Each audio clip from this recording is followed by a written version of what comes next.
Welcome to Why Experts Still Struggle to Close Consistently. I'm your host, Joe Beck, founder of The Sales Activist, and I want to be respectful of everyone's time today. So I'm going to dive right into what we're covering. Stand by as we get started. All right, here we go. Okay. So here we are, why smart experts still struggle to close consistently. So let's dive right in. What or who exactly is this presentation for? So today we're going to be talking about anybody who is really an expert at what they do, but it's really ideal for people that are coaches or consultants or entrepreneurs, people that really are the go-to expert on what it is that they are talking about. But it actually can benefit just about anybody in a selling environment. But it's really specifically for coaches, consultants, and entrepreneurs and experts. So before we dive right into it, let me just take a minute and just tell you a little bit about what qualifies me to be sitting here and going over this with everybody today. So my name is Joe Beck. I'm the founder of The Sales Activist. I have over 36 years of sales and business development experience. I personally produced over $500 million in sales revenues for companies that I've worked with and for over that time period. I've been blessed and fortunate to have led sales teams as large as 200 team members in the field. And across my career, I personally coached, trained, and mentored over 3,500 sales professionals and entrepreneurs. And I don't share that with everybody to impress you. I share that to impress upon you that there is nothing that special about me. What I've been able to do across my career and what I've been doing for quite a long time now, and what I've helped other people to do, is to master the things that we're going to be talking about today. To master the things that we're going to be talking about today. So let's dive right in. Enough about me. Look, to be successful in today's world, there are three key elements of success. And I'm going to take a minute and just review this so you understand why we view these things as important as they are. There are three basic key elements to massive success in sales, in business, and in life, okay? And you probably know this, but I'm just going to touch on them very quickly. First is your mindset, how you think about things, okay? How you view things plays a pivotal role in your success. The second is your network, who you associate with, the people that you associate with, the people you do business with. Your network plays a significant role in your success. And the third piece of the equation are the systems that you use, what you do and how you do it. Now, you can see the little arrow next to the systems here in the presentation. That's what we're going to be talking about today, what you do, how you do it, and how it can help you close as much business as you can want in your business. So let's plow right into this. Let's talk about why closing is such a problem. Okay. And we're going to do a deep dive on this over our time today. But this is why closing is such a significant problem. And I'm going to break this down in a very, very straightforward way. I'm going to keep it simple. I do want this to be educational. I do want this to be, a little mini workshop for yourself. But I do need you to do one thing, and I need you to write down these four major mistakes as we're going through them and as I'm discussing them, okay? Look, there's a lot of other mistakes that people can make, but I've narrowed it down to four. We're going to talk about those four because these four things, if you are doing them poorly or incorrectly, they are holding you back from closing business. If you do them masterfully, you will become an elite sales professional. I know that's a bold statement, but I'm telling you, it is the truth. These four specific mistakes that you are doing, if you are doing these mistakes, if you are actually doing the things that we're talking about here today, it's holding you back. And today we're going to talk about what those mistakes are, and even more importantly, how you correct them. And what really we're going on today is a little journey of self-awareness. For some people that are listening to this, whether you catch it live or whether you catch the recording, some of this may be something that you've never really thought of, and now you're waking up to the reality that it could be holding you back. I'm not saying this is going to impact everybody, but I will tell you that the majority of the people that are listening to this have problems in at least two of these major areas. And today we're going to talk about what all those areas are, and more importantly, how you correct those problems. So again, my ask, write down these four things as we go through them, write them down. So as I'm going through this information and you're hearing this, you not only are aware of what the problem is, but take some notes on the resolution of how you fix these problems. Because, you know, people ask me all the time, like, how have you been able to accomplish what you've done in sales across your career? If I had to narrow it down to the four things that I've figured out how to master, these are the four things. These are the four things. So I want you all to take specific note of that, write them down, and be prepared to take notes on each individual topic. So let's talk about the first one. The first one is lack of a specific sales plan or consistent approach to how you approach sales. Now, before I dig into this, I want to make another bold statement, because it's very, very true. And some of you may disagree with this, but I'm going to tell you, you need to realign how you think of this. In your business, whatever it is that you do, whatever you are selling out there, you need to have the right strategic plan for sales in general in your business, as well as for every sale in your business.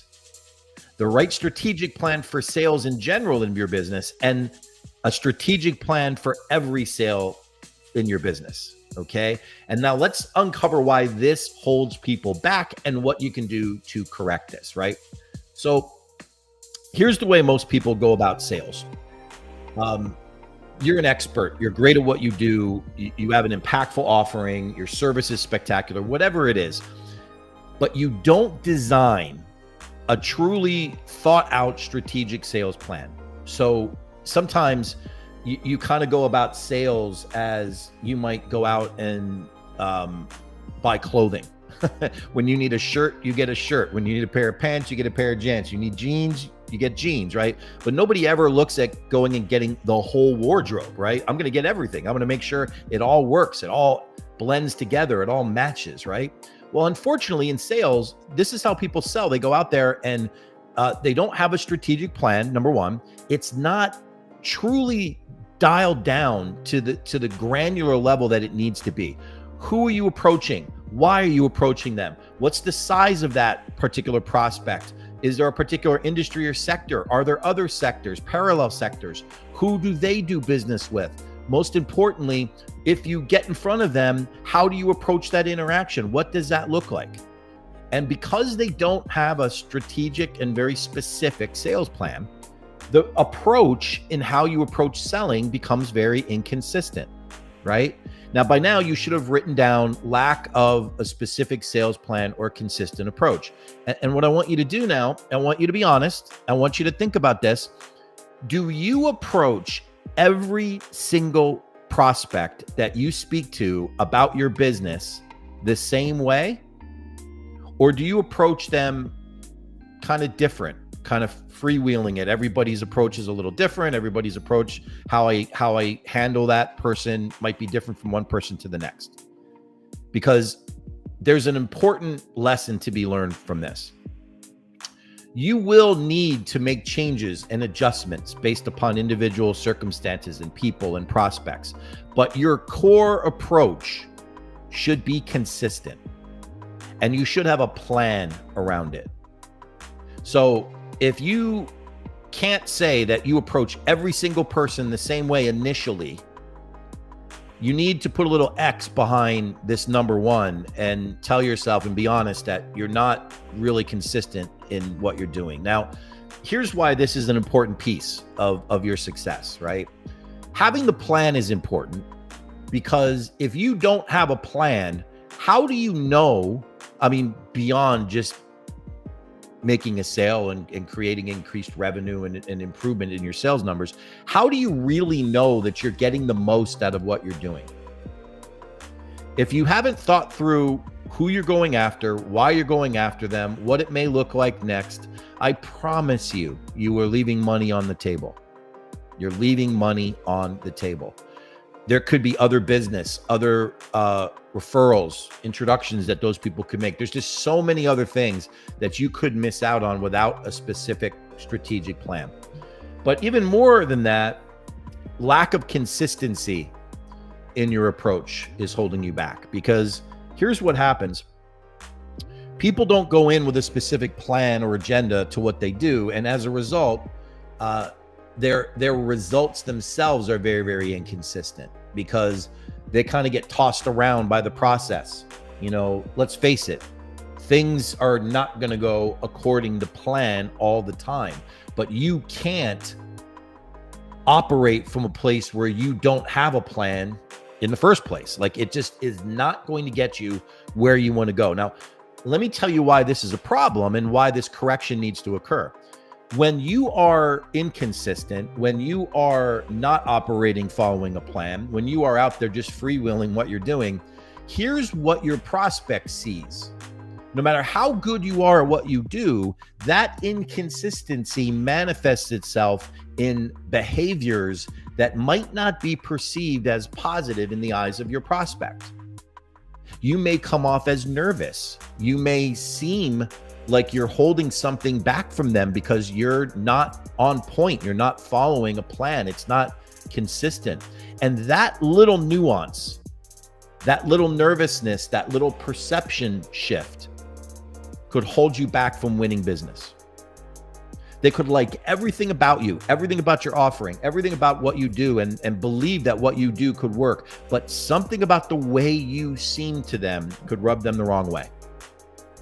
So the first thing that you need to do is you need to fix that. And how you fix it is by developing a true strategic sales plan and developing a consistency of approach. So if you're not consistent, in every single appointment and interaction, you need to put an X by that one. Okay. It's just a reality. You need to put an X by it. And the reason why that's important to you is once you correct that and you get beyond that nervousness, and you may not even feel nervous, but if the perception of your prospects is that you are, that nervousness many times is perceived as you're holding something from them. You're keeping something from them, and that can be a problem for them to be comfortable working with you. So you need to fix that problem. Okay, that's number one. Number two, this is one that's going to shock a lot of people. Your expertise is holding you back. Your expertise is holding you back. Write that down. Make sure you have it on your list. Number two, your expertise is holding you back. Now, let me tell you what I mean by that. For many professionals, doesn't matter if you're a coach, consultant, entrepreneur, an expert in your field, if you're the go-to person, right? That expertise changes how you interact with prospects. Here's what I mean. Sometimes people think that expertise, that subject matter knowledge, that expert standing in their field means that they need to dictate and just spray the prospect with everything that they know about their offering. Show them how great they are by basically taking their expertise out for a test drive in front of the prospect. And that expertise, in many cases, for many people, holds them back, because the natural almost default with many people is thinking that they have to prove themselves to their prospect. They have to prove themselves to the prospect. So how do they go about doing that? Well, that's a great point. They go about doing it by telling them how great they are, by telling them how amazing their product is, their service is, their offering is, what their background is, what their experience is, how amazing they are, right? Here's what I'm going to tell you. And I don't mean to offend anybody, and I don't mean to burst anybody's bubble, but here is the harsh reality. Nobody cares. Nobody cares. As much as, yes, they want to know they're working with somebody who's credible, your expertise isn't why they decide to work with you. It's a validating point, but it's not the core reason. It's just not. What they are looking for is something we'll be talking about in a few minutes. What they're looking for is something that's different. Okay. So for many people, their expertise changes that interaction. And what I mean is they think they have to take the podium and tell their prospect everything they know about what they do. So they prove their expertise. Maybe it's an insecurity thing. Maybe it's just how they were taught to sell originally. But I'm going to tell you it's backwards. For the average person, when they get into a sales interaction, if you're honest, and I want you to think about this, if you look back at your last, 15, 20 sales calls, 20 sales interactions, who did the majority of the talking? Was it you or was it your prospect? Because here's what you should be doing and how you fix this. You should be having your prospect talk 80% of the time. And 20% of the time, it's you talking. Now, I'm not saying that you don't discuss the important things about what you do and why it's important and give them all of the necessary information for them to make a decision. Of course, you need to do that. What I'm saying is you need to have your prospect do the majority of the talking.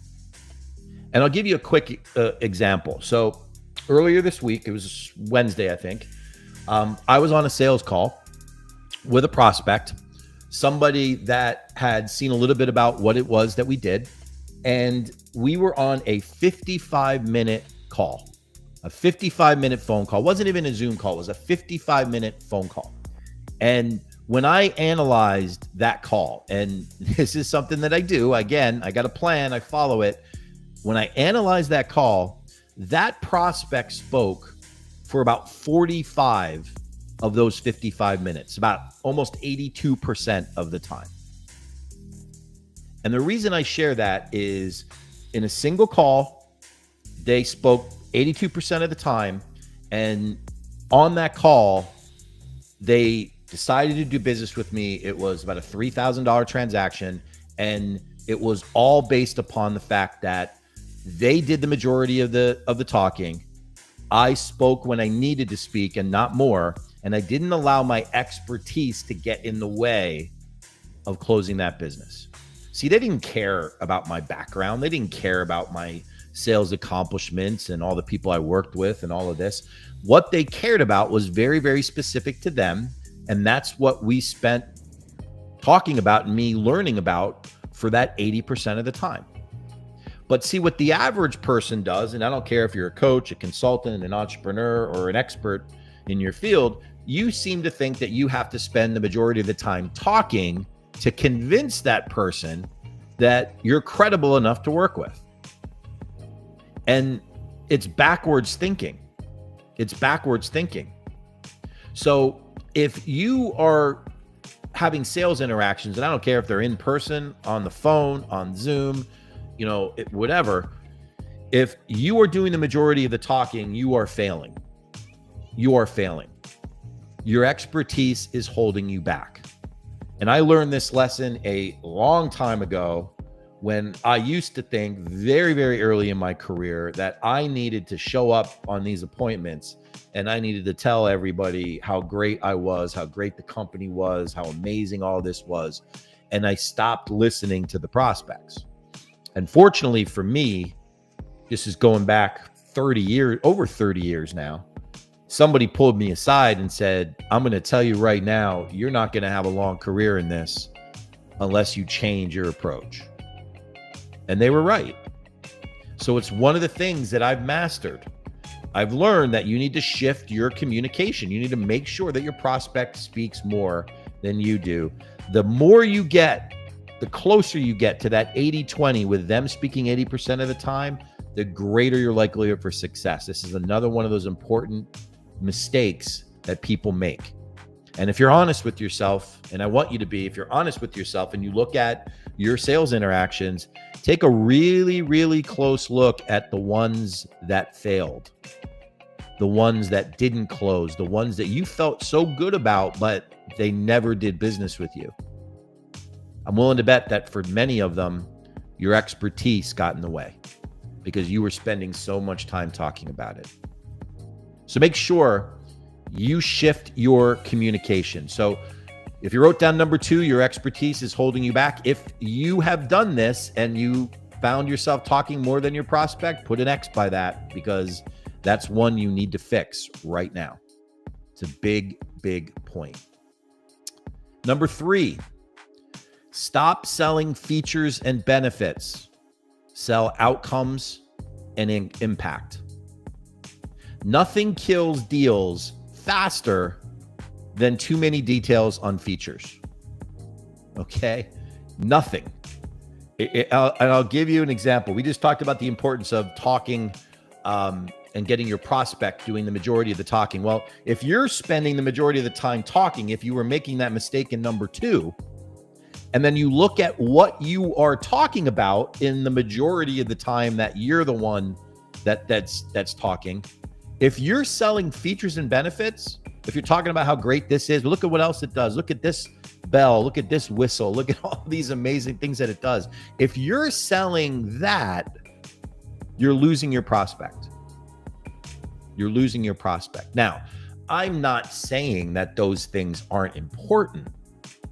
I'm saying, and this is something that you've all probably heard before, but it is so very true.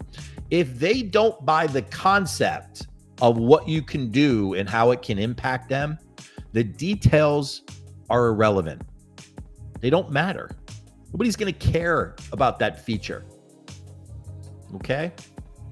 What they want to know is the outcome that you're providing and the impact it has on them. So make sure you write down, stop selling features and benefits, sell outcomes and impact. Outcomes and impact. Now I want you to think back, and I know I've been a part of them. Earlier in my career, I fell into this trap, and I did this sometimes. I've been in many, many calls with people, both in corporate environments and individual entrepreneurs and small businesses that I worked with, where, you know, at the end of the call, they'd say, how did I do? And I would just look at them and say, you know, why did you spend all that time talking about the features? And they didn't understand what it was doing to them. Think back to your last 20 appointments. How much time did you spend talking about features and benefits? It does this. Oh, Mr. Customer, it can do this for you. And oh, look at this. With this upgrade, you get that. And all of these amazing features and benefits, all the things that it can do, right? I'm going to tell you right now, if you're going to spend your time talking about those things over and over with your prospects are going to get frustrated with you and they're going to move on to somebody else. Going back to what I said earlier about nobody caring, just like they don't care about you and your accolades and your background and your expertise, they absolutely don't care about the features and the benefits. Yeah, it's great to know them. It's great to have them. But why are you there? Why are they listening to you? It's to get to a desired outcome and to have a certain amount of impact on their life, their business, their finances, whatever it is.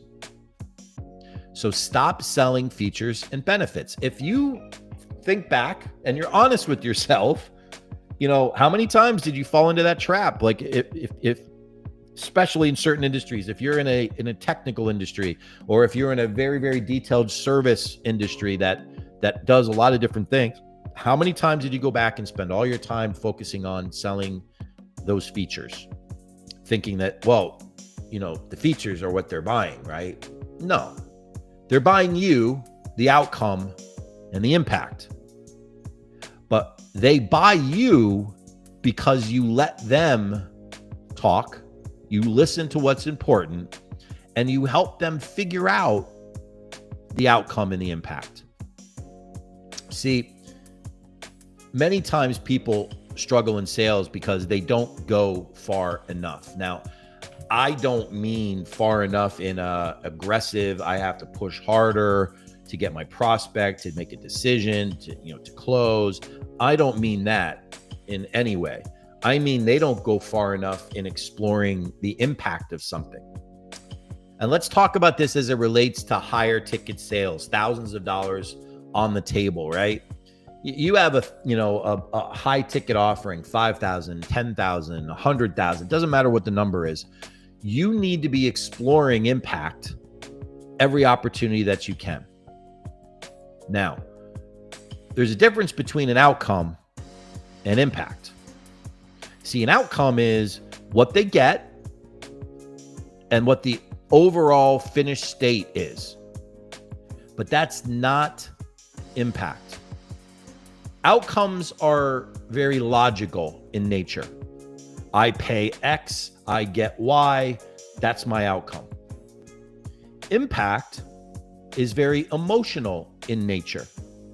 Emotional, right?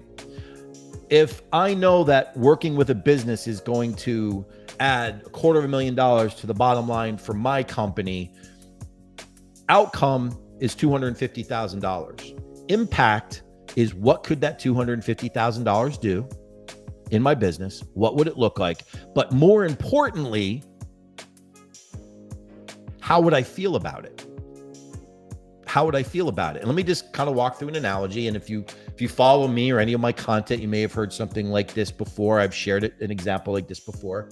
So if you're working with that client and your offering is going to add a lot of money to their bottom line, however you get there, whatever your product or your service is, and you may say to them, the cost of my service is $20,000. I know for those of you that are sitting there that sell a $2,000 product, you may think, oh, $20,000, how could I ever do that? I'm struggling right now to sell a $2,000 product. Well, I'm going to tell you the process is no different selling $2,000 or $20,000. You need to sell the outcome and the impact.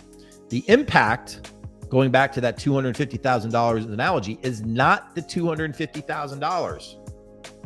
It's what they do with the money. So let me just walk you through a scenario. So when you're talking to that person, how do you get to impact? Let's dig into this. When you're talking to that person, ask them something like this. Mr. Customer, Mr. Client, if I was to slide a check across the desk for you right now for $250,000 for your business, what would you do with the money? And then shut your mouth and listen. Listen to what they say. Well, the first thing I would do is, we would hire 2 new people for our marketing department because we know we need to do a lot in marketing to drive more business. Your response might be something like, that's great. Well, what would those people do? Well, they would design new campaigns, get us into a couple of new markets, help us generate additional revenue. Well, that's spectacular, Mr. Prospect. What kind of revenue do you think you could generate? Well, we at least could generate another $500,000 to $750,000 in revenue if we open up this new market or this new offering or this new product. Well, that's spectacular, Mr. Prospect. That's $750,000 on top of that's amazing. Assuming you did that, what would you do with the $750,000? How would that benefit your business? And let me ask you this, Mr. Prospect. If you had that $750,000, how would your life personally change? Would you be able to take a little bit more time off? Would you feel a little bit more comfortable with the stability of your business? Would you feel better about being able to take care of your employees, their families? You feel like you're living the legacy that you've always had in the business. You got the business from family and now you're trying to continue to grow it and build it. Do you think that would add to that? See, impact is all about emotion. But the average salesperson, doesn't matter whether you're a coach, consultant, entrepreneur, or even an expert in your field, never goes far enough. You know where they stop? Hey, my product's $2,000 and it can get you $25,000 to your bottom line. Or my product's $20,000 and it can get you $250,000. This same approach, if you think of it, overcomes some of the biggest challenges that you're going to face. Like the dreaded pricing objection, the cost, right? So many people say, oh, it's so hard when my product is this, and I know it's a challenge to get them there financially. Well, let's get them there conceptually first. Let's say to them, well, Mr. Customer, if I slid that check for $250,000 across the table for you, and you just said that it would potentially get you $750,000, what would we need to do to come up with the $20,000 to make that happen? See, it's a lesser of two evils. The lack of that $750,000 could be solved by finding $20,000. But see, you never get to that place emotionally with somebody if you spend all your time talking about the features and the benefits. Here's how great we are. Here's what it does. None of that matters if you don't explore impact. And I will tell you, and I know this both as a sales professional as well as a client of others, when people start getting lost in the weeds on features, I can't tell you that there is anything that loses me faster than something like that, because I'm not concerned about that. I'm concerned about the outcome. I'm concerned about the impact. But too many times people think that overwhelming people with features is just going to make them buy. And, they just couldn't resist all these amazing things. What really makes people buy is emotion, and emotion is tied to impact. No amount of features matter if the impact isn't explored. And that's an important distinction, a very important distinction. Too many times people will struggle in sales because they, again, are reinforcing their expertise, like we talked about in number 2, and they're doing it by selling features and benefits. They're just throwing it out there. Here's what I got. I got this, and I've got this, and it does this, and it does that. And it just turns people off in a big way. You need to make a fundamental shift towards impact, a fundamental shift towards exploring emotion. Okay? You probably have heard this, but it's so true. People buy on emotion. I don't care if you have the most focused, logical based mind. I don't care if you're a Vulcan in how you look at things logically. It's all about logic, right? People buy on emotion. They use logic and logical processes to rationalize the decision they made, but the emotion is what made them buy. But unfortunately, most people settle for selling in the logical phase of the process, and you need to fix that. That's something that I've mastered over my 36-year career. It's something that I've helped thousands of people master. It's an important piece of this changeover to help you close more as an expert. If you never go that far, if you never get to that, again, you're leaving a lot of money on the table. That big X behind number 3 will continue to be there. And the question I want you to ask yourself now, after you think back to the number of sales calls you've been on, how many times have you shared all the features of your product or your offering? You thought that person was going to buy, and they disappeared on you. They ghosted you. They never bought. They came up with some lame reason as to why they couldn't move forward. Nothing ever happened, right? How many deals have you lost? You probably won't even know. For many of them, you don't know. But just the ones you've identified, think about that. What's the loss in revenue if you could have done that better? It's a huge shift that you need to make to be successful. Stop selling features and benefits. Sell outcomes and impact.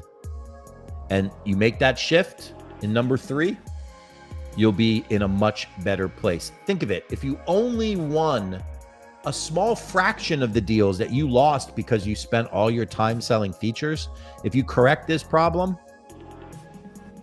you'll be sitting in a much different position. And number 4, and this is one we're going to spend some time on because it's really important. You fail to control the interaction and or make the right adjustments. Okay? How many times, and I want you to write this down, fail to control the interaction or make the right adjustments? Write down number 4. Okay? How many times have you gone into a sales appointment, a meeting, an interaction, and you think that the call, the meeting, the appointment is going to go a certain way, and it doesn't go anything like what you thought? Just seems completely different. Happens a lot. Happens all the time, right? So here's what you need to learn about this process. You need to get better at controlling the interaction. Now, I want to stick a pin in that line for a second, and I want to talk about Another area where people fall victim to this is they think controlling the interaction is going back to number 2 and talking more than their prospect. They think control has to do with who's talking more. Okay. I've even seen people talking over prospects. Like, they're just trying to get control because they think them talking does that. It's actually the opposite. And this is a fallacy that a lot of people have about selling.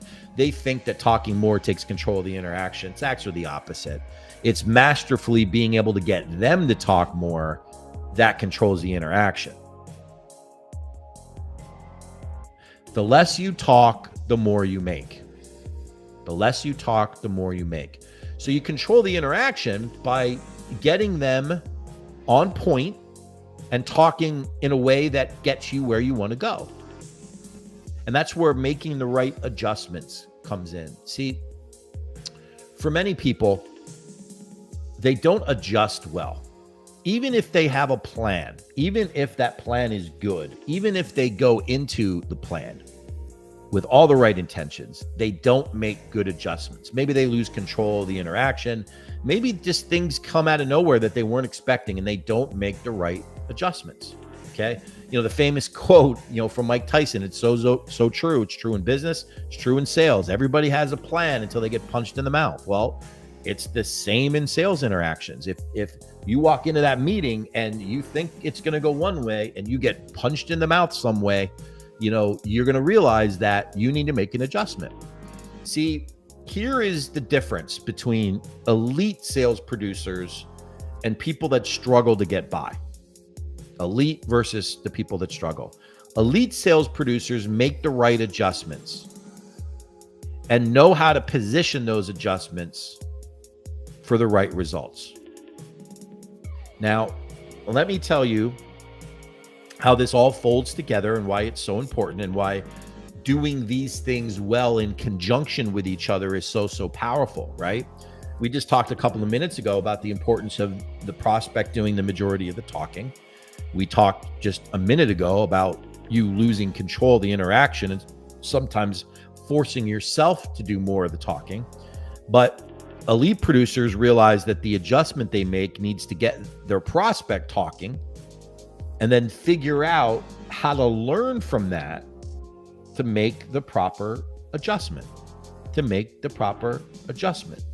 Sometimes those interactions go sideways because the sales producer, whoever they are, they have a certain desired outcome in mind. And there's nothing wrong with that. I think it's great to have a plan and a goal for what you want to accomplish. But here's what I'm going to tell you. When you lose control of the interaction and you're struggling to make the right adjustments, it's not about forcing what you think is right on your prospect. It's about getting them back to a place where they can make a decision that they feel good about that also benefits you. So elite sales producers have learned this lesson. Elite sales producers have put together an understanding of how important it is to make the right adjustment. And more importantly than that even is to position it the right way. So behind number 4, if you haven't written it down yet, please write it down. Fail to control the interaction and make the right adjustments. I want you to think back to your recent sales appointments. How many times has the situation changed in the middle of the call? It happens a lot with multi-step calls, multi-appointment, multi-call interactions where you had one meeting, then you come back to the next and things change, right? Things change a lot. Here's the reality, and this is what you need to recognize.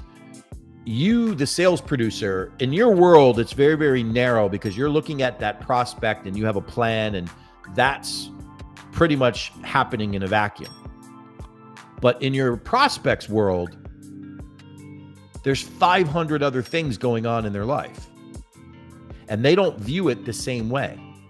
So if you try to impose your will on that process, it's not going to work because there's 500 other things that could be stacked up as far as importance to your prospect. So how you wiggle your way through those 500 other things, how you get your offering, your product, your service, your expertise front and center again, is to get them to the right place emotionally to make that decision. But it doesn't come from you. It comes from what's important to them. So it's about making the right adjustment and then positioning it the right way. And people ask me all the time, like, I went into this meeting. It was great. They seemed really excited about our offering. And I went back the next week to what I thought was an appointment to pick up the contract. And it was like day and night. I was talking to almost complete strangers.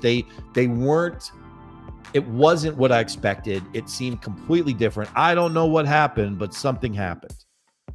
Well, yeah, those 500 other things that could happen piled on that prospect. It's entirely different. And the mistake a lot of people make, as far as one of the adjustments, and there's many of them, but this is one, they didn't get that prospect back to the same emotional place by exploring impact. They let it just hang out there. They come back into that second meeting, and instead of going back to where that prospect was emotionally when they were in a buying phase, they come back with maybe features again. They come back with, worse yet, hey, we talked about this. Here's the contract. Let's get this going. Like, they just make every possible mistake instead of doing the one right thing. And the one right thing, as far as that adjustment, is to go back to the emotional place that was impact for them. It's not about you. It's not about your offering. It's not about the features. It's not about any of that. It's about where they were emotionally when you felt that they were in a buying place. Elite sales producers read the room. Elite sales producers recognize how to make those adjustments and position them in a way to get the right results. Now, here's the other thing that elite sales producers recognize. That outcome may look different than what their original plan was. And you have to accept that. See, there's this submissive approach you need to take in this situation, that once you get that prospect to that emotional place again, something may have changed that forces you to offer something differently. It may not look the same, but it doesn't matter if it comes from a place of impact for that prospect. If that prospect gets to that place emotionally, your deal may look different, but they still want to move forward. They still want to take action. Now, that could mean a smaller deal, but it also could mean a larger deal. A larger deal could turn into something that was even greater than what you expected. But if you don't get them back to that right emotional place when you're trying to get them to take action, you're going to struggle. Okay. So if you look at number 4 and you have X's behind that, at least one X, right? You're going to have issues with closing consistently. Now, we talked about the 4 things, and I want you to take a moment, and I want you to, and this is a moment of kind of self-awareness and acceptance, and I want you to look at this honestly through a lens of clarity as to where you are right now. If you aren't closing the type of business that you want to be closing, and you look down that list 1 through 4, and you honestly have answered those questions, and you see 1 or 2 X's on that list, maybe you're doing 2 of those things really well, maybe you're not. If you see at least 1 or 2 X's on that list, you need to make changes. You need to make changes. You need to go fix those things. Look, not everybody is going to master all 4. But if you've got at least 1 or 2, you need to make changes. If you have more than 2 with X's behind them, I'm telling you, you are leaving so many opportunities on the table and missing out on so much. I want you to do something else for me. I want you to be honest with yourself as you look down that list and think about how many opportunities that you have missed out on because of some of those X's, right? And try to the best of your ability over the last year or however long you can think about it. Think back to how many times you've missed opportunities that could have potentially fallen under one of those categories. And I don't know what the exact number is for each person. It might be 2, it might be 20, it might be 200. I don't know. But what I want you to do for yourself, and this is really important, I want you to ask yourself that question: what is my number? What does that look like? If that number can be determined, I then want you to take whatever your average client size is. I don't care if it's 1,000. I don't care if it's 100,000. I want you to take that average client size and I want you to multiply it by the number of people that you feel that you screwed up one of those things on that list of 4.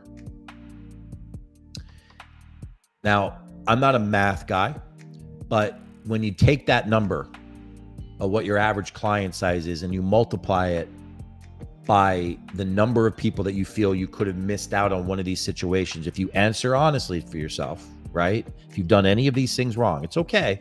If you have, there's hope. I'm just saying, I want you to take that number, do the math, and I want you to write that number down right alongside those notes. Write that number down. Here's why this is important for you. Most people, when you go through a process like that, more than likely, the averages are that you underestimate the impact of what that number is. You underestimate it.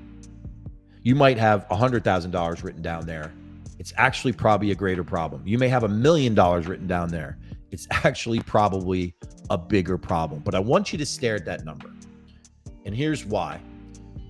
You are leaving so much on the table, and you probably don't even realize the impact that it could have. You also probably don't realize the impact that what you currently are leaving on the table could have on you and your life if you fix this problem. If you fix this problem.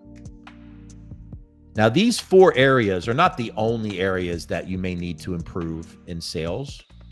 Mastery in sales is like an ongoing process, but I'm going to tell you, if you fix these 4 things and you solve that problem for that number that you've written down on that sheet of paper, that note, think about the impact that could have on your life, your business, your family, your finances.